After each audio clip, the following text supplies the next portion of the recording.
Hey everyone, welcome to Loki's Revenge. We're going to check out this Steam demo today. So this is another one that's been made by a solo developer, so pretty cool stuff. We're going to use this Sif character. I only really had one run before just to mess around. Now, this game is heavily inspired by Vampire Survivors for sure. It's got more of the Norse type of theme going on. So that's an interesting combination. Right off the bat, you'll notice that character models and like the trees and stuff look really nice, but the background is basically just this one green color, which I think they should maybe vary that up a bit. Okay. Luck, dodge chance, cooldown. I guess we can go some cooldown here. Okay. Let's go attack damage. Yeah, so you'll notice the backgrounds are mostly this green color, except for the actual sprites of the trees and all that sort of stuff. I think they look really good. I just think the background, maybe you need some more color variation, or maybe you need to put some more stuff in the level to make it feel a bit like it's not just a green background. Let's go. Applies weak to enemies, lowers enemy defense by 5 for 3 seconds. Alright, why not? We'll try it. So the other thing I noticed is my character will always just point down and to the right a little bit here. You have to manually aim on controller. It's with the right stick. On mouse and keyboard, it's the mouse. If you're going to do Vampire Survivor or Bullet Heaven type game with auto attacks, they should just aim for the closest enemy. Especially for this type of attack, it should just aim for the closest enemy. If it's an AoE, obviously it's just going to be an AoE blast or whatever. Okay, we've got a boss dude or an elite. Let's see if we can take him out. Oh man, my controller has some serious stick drift right now. It's super unfortunate. I don't know if we ever kept the receipt for this thing. So I don't know. It's more than a year old now, though, I think. So unfortunately, they just don't make them last anymore. Okay, here we go. He dropped another ability for... Okay, Ring of Lightning. Every third main weapon shot, lightning strikes a random enemy. 10 AoE damage. Shoot one weapon behind you on every shot. Half damage. Let's try the garlic one. Let's see if we can make this work. Very much garlic. Garlic inspired, for sure. Okay, so pickup range, movement speed. Let's get some movement speed here. Now, I'm not really too sure if there is anything else interesting on the map to find here, too. Vampire Survivors had quite a few secrets on the maps, especially once you progressed through the game and sort of started unlocking some more of the stuff. There's the really, really cool way you progressed through that game, I thought. It was really, really cool. In terms of progression, there is mana progression. The money here can buy stat upgrades between your runs. So there's definitely some mana progression stuff. The skulls up the top there, that I'm not sure exactly what they do just yet. So, is that an in-run currency of some kind, or is that some other kind of upgrade currency? Not 100% sure. Luck or dodge chance here? Maybe hit up some dodge chance. Why not? Try to collect all the XP orbs. Now, I haven't seen, like, a magnet or anything like that just yet either. Oh, we got another ability. Okay. Shoot one weapon behind. Let's try the Ring of Lightning here. Ooh, hello. Man, can we get attack speed for our main to make this go off more often, too? Now, I have no idea if there are, like, evolutions or anything like that in this game. We're not deep enough into it to make that kind of judgment, and it is only a demo too, so I don't even know if all of those features would be in this demo. Okay. I don't care for knockback, but we could... Every other main weapon fire, base damage plus 10? That sounds really good. Let's take that. Ooh, yes, there we go. Okay, this lightning ability is pretty cool. We got the garlic going as well. Or what's it called? Ear or something in this in this game. So, I don't know. I'm always impressed when a solo developer can pull something off that actually has potential, when you play a demo or whatever, right? And obviously the ones that, something like Balatro that was made by a solo developer, I mean, it's just pretty insane to think that one dude did all of the work. So, you know, kudos to Owl here for being a solo developer and putting out something here in demo form at the moment. That feels like it has potential, so that's pretty cool. Let's see, weapon speed, enemy defense reduction. Yes, yes, yes. Deal more damage. Yeah, so maybe that's just the kill count. It's not even a currency, that skull up there, now that I think about it. Where's all our money? We don't have any money drops right here. Okay, now we're taking on some damage. Okay, with some different enemy types spawning in here. Some wolf-looking dudes. Not 100% sure. Let's take more XP. Okay. 1.2, 1.2, 1.2. Okay, we got the ear. Let's upgrade it. Make it bigger. Yes, yes, more garlic. What are the red ones? Are they big chunks of XP? Plus 6 XP? Ooh. Give me the red ones. Okay, we've got a big swarm of these guys coming after us here. Let's try not to get hit. We can also activate this. It gives us an extra heart back, I think is what it said. Yeah, it does. Once it runs up. And it's got a pretty long cooldown. Wow, 160-second cooldown. That's crazy. Maybe you can get some CDR to add to that, but man, that is, by default, that's a long time. And the special ability only lasted like 5 seconds or something, so, you know. I don't know how that scales up with, you know, stats as you keep going. Ooh, we got gold from the crate. Okay. Or the barrel. Let's go see what else we can find. Yeah, so it's not really too clear what else is on the map, if anything, aside from just the enemy spawns here at the moment. I think one of Vampire Survivor's strengths is that there were a lot of really fun and hidden things you could find on the maps as you progressed throughout the game. More of them became available to you as well, which I thought was really cool. It was one of the reasons that game felt like addictive and sort of Moorish, you know what I mean? You kept discovering new things as you're going, ooh, we got another one. Okay. Okay. We'll shoot behind us as well. Oh, no. Oh, we dodged it. Lucky. Alright. Okay, I guess we just keep farming up the XP here. So I think it is important to have some reason to move around the map on these games. So having some kind of either a stage objective, or even if it's like a reason to go as like an upgrade of some kind, or like Vampire Survivors and Halls of Torment did that, where the abilities scrolls and upgrade type stuff could be found kind of further away from where you start, so it gave you a reason to kind of trek across the map. Some of the other ones have just like stage objectives hidden around, like Nordic Ashes has tons of different stage objectives just kind of lying around the map. Okay. Oh, we did find the edge of the map. Okay, there is there is an end to it.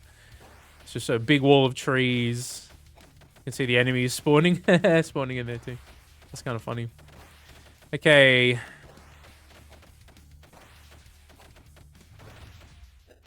Yeah, so these areas where there's a bit more on the map and the color variation is a bit better. Yeah, this is already feeling a little bit better over here. The area where we started was just plain green. So I would say, yeah, maybe vary it up a little bit more. Yeah, some of these sections you see how there's little bits of wood and the color variation and trees. That makes it just look so much better overall, I think, than having... Oh, no, we're getting surrounded. I'm talking too much. Okay, we managed to get out of there somehow. Okay. Got a big troll boss looking guy here too. Okay, unfortunately I got too close from there and took a hit. It's alright. We can activate our thing again, can't we? Yes, we can. Give me a heart. Okay, we got 4 hits we can take. Assuming they all do 1 damage per hit.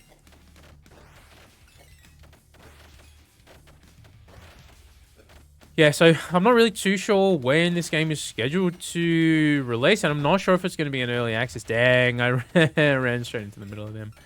It just has a generic 2025 at the moment on Steam. So yeah, I'm not 100% sure when it's planned to release, but I do think if you're a Vampire Survivors fan, this one has potential.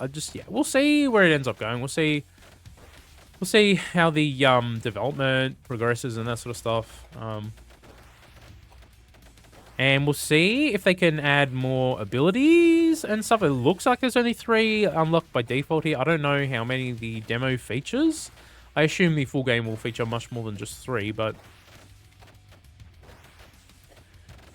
Okay, we'll keep going here. We're not leveling up super fast at the moment. I guess we should concentrate on getting these gems a bit more. Especially the red ones are big chunks. Okay, can we kill this? Troll guy as well. Yeah, now you don't want too many, like, obstacles, like, you know, blocking you off too. That's one of the things that X3 from Death Must Die is having some issues with, or had some issues with. They even changed, like, the size of the the hitboxes and stuff to try and fix it up with. There was too many trees and stuff just kind of blocking away a lot of the time.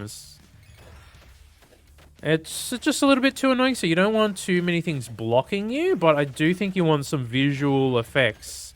Like you know, as I mentioned before, over here feels a bit better. Ooh, we could go max health here. Or attack. Let's go attack. All out attack. Okay. I don't know, I think maybe the visuals on the on the garlic ability here too could maybe be cleaned up a little bit. It looks very blocky. I don't know if you guys remember garlic from Vampire Survivors. It looked a little cleaner than this. It had a little bit more like effects around it. It wasn't just the big chunk, the big pixels or whatever.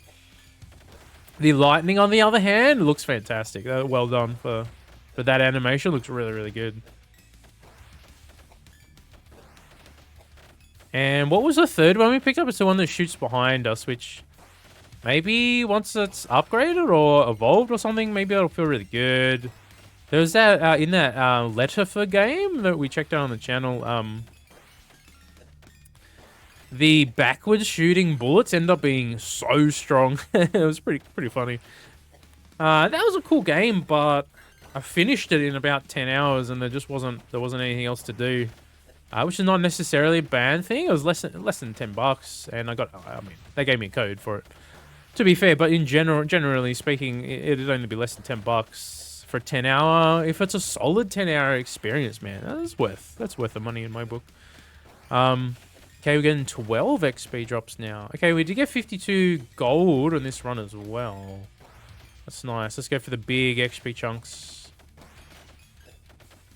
It's also not really clear to me how long the stage is. We're up at 11 minutes, 27 seconds now, which isn't too bad. Ooh, we got another ability. Ring of Lightning. Every main weapon and fire?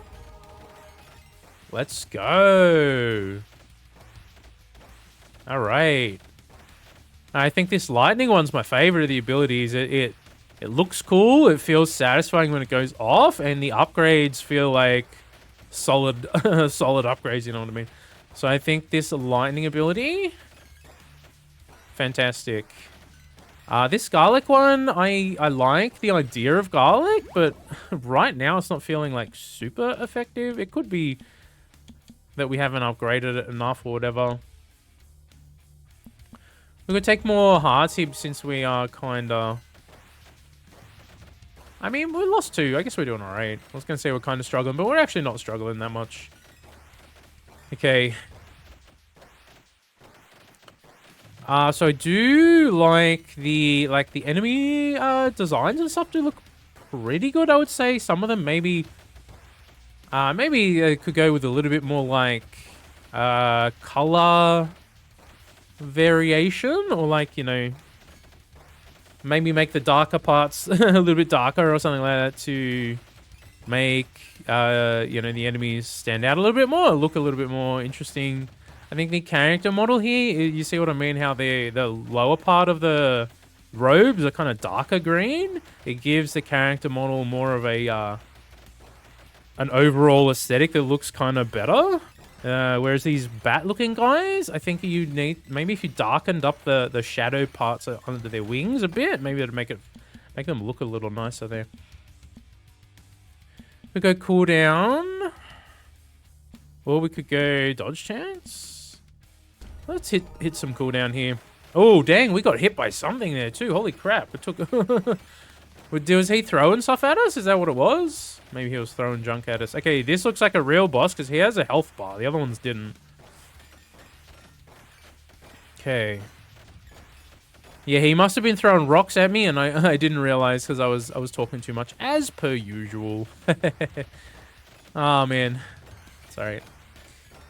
I tend to go on these rants sometimes as we're gaming. Not rants as in negative rants, just like discussing the game mechanics and stuff, which I find really fascinating.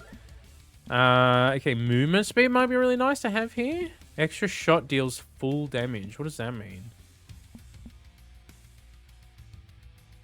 Oh, that's the one that goes behind us, right? Yeah, I guess. Make it do full damage. Okay, where is this guy? Man, he's got a lot of health on him. I don't know if we can take him out before we die here. Although, we can use this and get another heart back.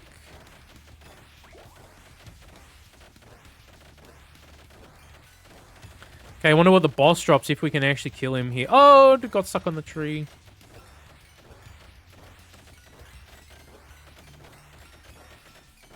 Yeah, so these bullet heaven sort of games, I mean, especially if you're going to model it after Vampire Survivors, I mean, it needs to feel satisfying to kill the enemies, right? I mean, that's the main thing.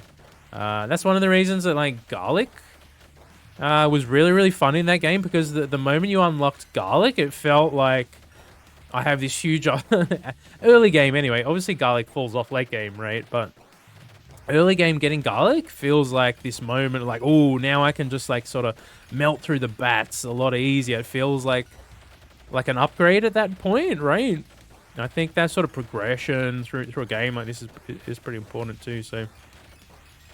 It's hard to say when it's just in demo form, though, you know what I mean? Like, I don't know how many stages they're intending to be. It looks like there's spots for, like, at least 10 or more characters, though, so...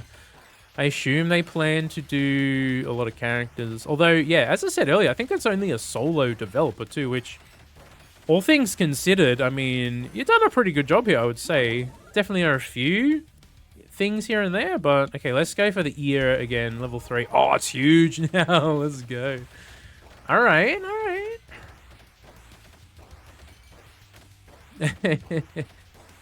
Yeah, I don't know, maybe add a little bit more of something to the garlic here, just so it doesn't look like big purple chunks. You know what I'm saying? Big blocky and purple. I don't know what you do. Like the purple against the green background looks a bit weird. Man, this boss has so much health.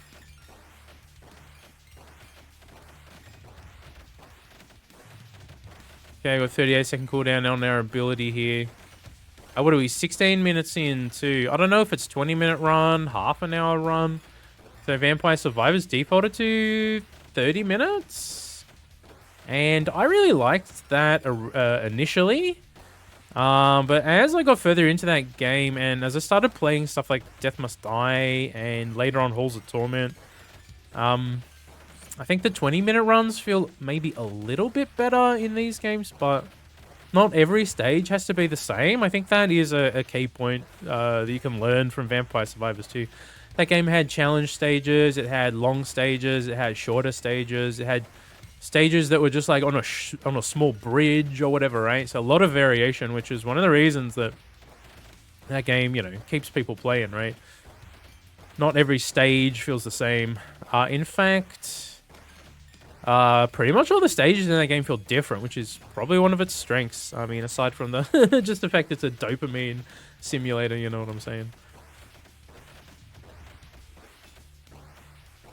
I also think if you are gonna... Oh no, I got stuck on the tree, dang. if you are going to model it after something like Vampire Survivors, I mean, you don't have to steal everything they do, right? But something with the chests and how exciting the chests are to get in that game, I think is a big part of like the kind of dopamine hit you get, you know what I mean? You get like this huge fanfare when you find a chest. Especially when you kill a boss and you get like a triple or a 5 times chest. Super satisfying, right? So there are just small sorts of things like that. You don't have, as I said, don't steal it 1-for-1, but like you can be inspired by that type of thing. It really helps these games kind of pop. You know what I'm saying? Go beyond just running in a circle, farming XP points. You know what I'm saying? So that, also stage objectives like we talked about earlier, some stage objectives, some reason to move around the map a bit more. Be interesting. And then, yeah, the option to have this, like auto aim at the closest enemy. I don't see any reason not to put it in if you are gonna, have your game modeled after like a Bullet Heaven Vampire Survivor type experience. All right, this guy has so much health. He's getting low. Okay. Technically only my, like, second run or something. I did mess around just briefly before we started the recording, just so I could get an idea. Just briefly on what the game is. Okay. He's almost dead. Drop me something good. Drop me something good. Oh, big shiny rainbow. Out of my way. I want the big shiny rainbow. I want the big shiny rainbow. Oh. Take the Bifrost Bridge and end your run, or continue your run, increase the Vengeance level. Higher Vengeance equals stronger enemies. I guess we could just end the run. Take the Bifrost Bridge and end your... Okay, I want to see what this bridge is. Okay, we won. He was the final boss of the stage. Okay, so level 15. 2,000 enemies killed. Time survived 0. I think I survived longer than 0 seconds. Okay, interesting. Okay, I'll quickly show you guys the meta progression stuff. So if you come up here, there's some, it's pretty standard meta progression stuff. Use the coin. They do get a little expensive as you go higher and higher up, but the base level ones are actually really cheap. Look, it's 1 for pickup range, right? Weapon speed. Weapon speed. Is that attack speed? It's not 100% clear if attack speed is weapon speed in this game, but let's go ahead and assume it is. And look, we can just upgrade everything here. Okay.